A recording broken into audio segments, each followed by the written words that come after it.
Pak Haji bisa nak memandang kapas itu pada baju Ustadz nih, termasuk pada baju Pak Haji.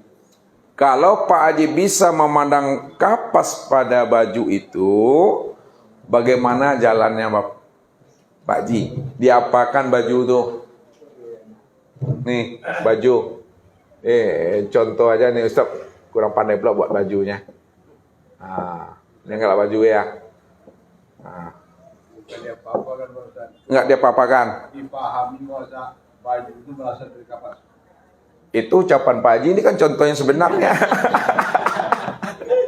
Tapi Pak Haji bisa memandang kapas pada baju. Bagaimana caranya? Dipahami. Ibu-ibu bisa enggak? Ibu-ibu yang tegang apa, yang biasa buat baju? Bisa enggak ibu-ibu memandang kapas pada baju tuh? Digunting. Habis digunting diapakan? Oh iya, lihat bahasa yang tepat begini. Nah, lihat, ini kan baju Bapak Ibu. Ini baju. Ustaz mengarahkan bagaimana Bapak Ibu bisa memandang kapas pada baju itu. Ini baju ini kan. Lihat baju masing-masing. Nah, kalau payah nengok baju masing-masing, tengok sini bajunya. Untuk memandang kapas pada baju, langkah pertama, buka jahitan yang ada pada baju itu. Dibuka jahitannya. Bukan digunting, bukan dihancurkan. Kalau dihancurkan, tepatnya bahasanya untuk gelas. Pada baju, buka jahitannya. Ketika sudah dibuka jahitan yang pada baju, maka bentangkan nampak kain. Baru nampak kain. Setelah nampak kain, lalu kain itu diapakan? Diapakan kain itu Bapak Ibu? Dikoyak nak juga nampak nanti tuh. Apa yang urai? Ditarik benangnya. Ya, ditanggalkan namanya jalinannya. Ya. Apa jalinan itu? Apa namanya istilahnya tuh?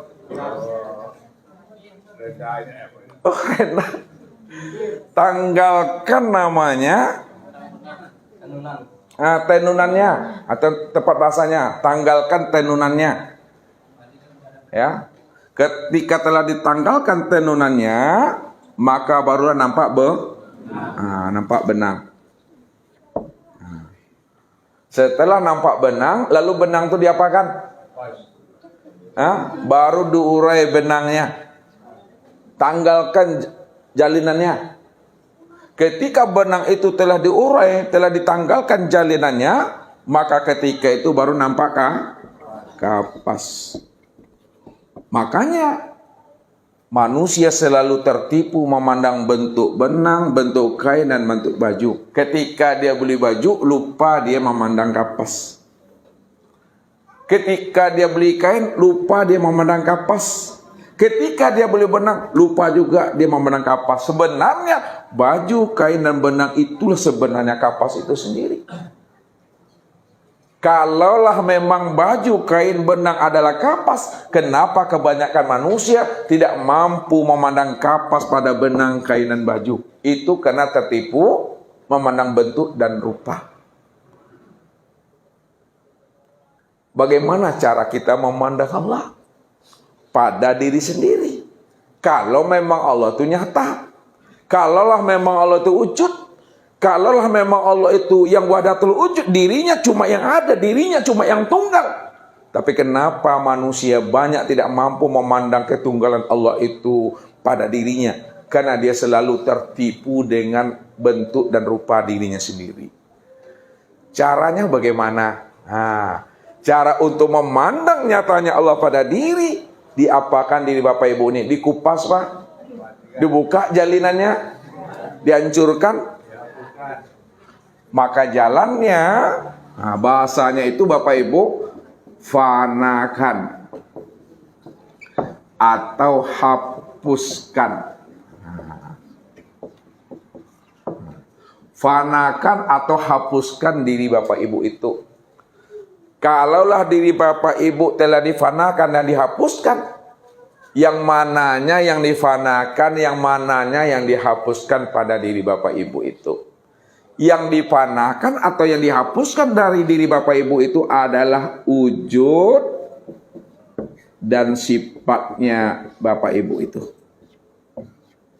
Nah, ini mesti dihapuskan, ini mesti dilepaskan wujud keakuan diri itu.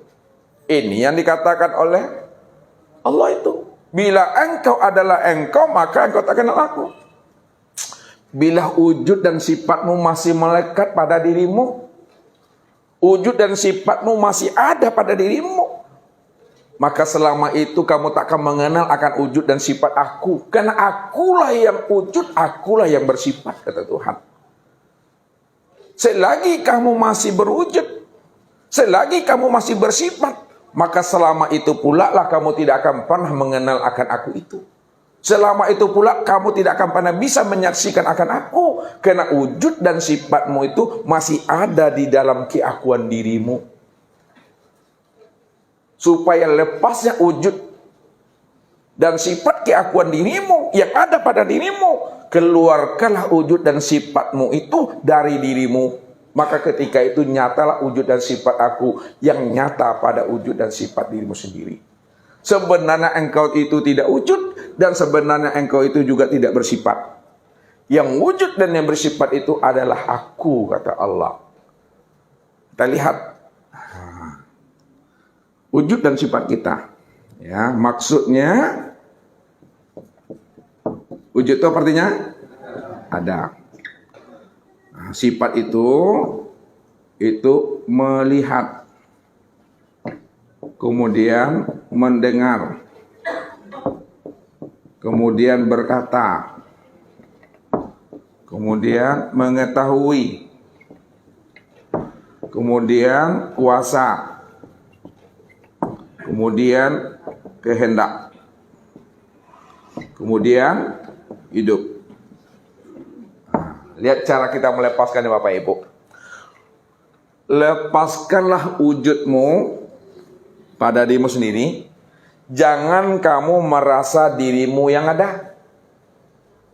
Ketika dirimu tidak lagi merasa dirimu yang ada, dirimu yang wujud, maka ketika itulah barulah terlihat olehmu yang wujud itu hanya Allah.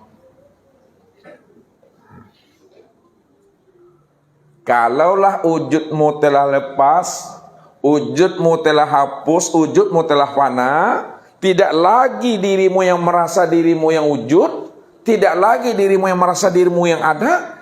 Ketika itu yang wujud dan yang ada pada dirimu itu tiada lain adalah wujudnya Allah. Itu dulu pertama.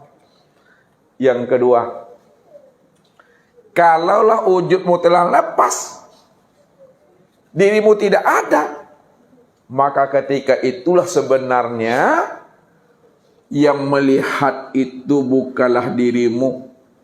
Yang melihat itu adalah Allah.